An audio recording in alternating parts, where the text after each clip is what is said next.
But if you have loved ones, don't wait until they die to stand around and go, "Oh, I just love them so much. They meant the world to me, blah, blah, blah."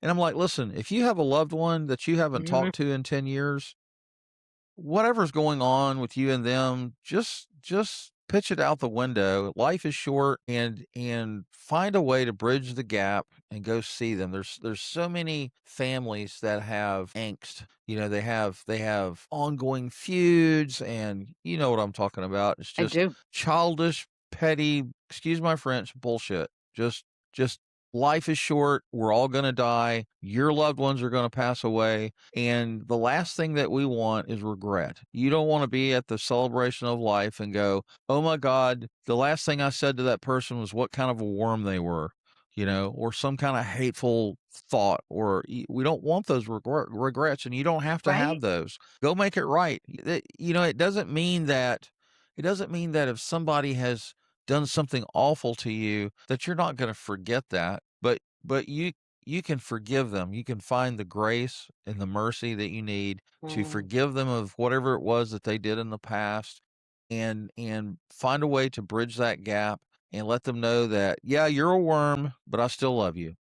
Right? Right? You Yeah. know, Yeah. you are who you are. And when you point a finger at one person, you're pointing four fingers back at yourself. Back at yourself. We're all human. We all make mistakes. We all say things that we don't want to say in the heat of the moment.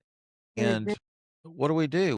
We have to learn how to forgive one another and to get along. Right. So, you know, let's not wait until somebody has already passed on to go, "Oh my god, I should have said this," or "Oh my gosh, I should have said that." Coulda, Or shoulda, woulda. I've carried this anger, for so many years. And 9 times out of 10, if you're angry with somebody, they may not even know that. They may not know that you're carrying that anger. And so Yeah. who's that anger hurting? You. Hurting It's yourself. not hurting them, it's hurting Yeah. you. Right? But anyway, Yeah. so much for that little sermonette. So you work closely with first responders. What makes their grief experience unique? Whew. I think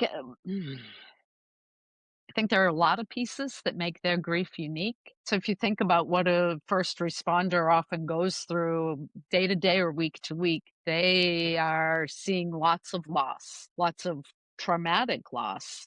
I'd say 99 times out of 100, they have built a wall that some people would say, oh, they're cold. Oh, they never cry. They've got to do that for some protection. And so when it comes to their own personal loss, it's harder to break down that wall and to let themselves feel any grief in the same way that you or I might, to be able to let it out in some way.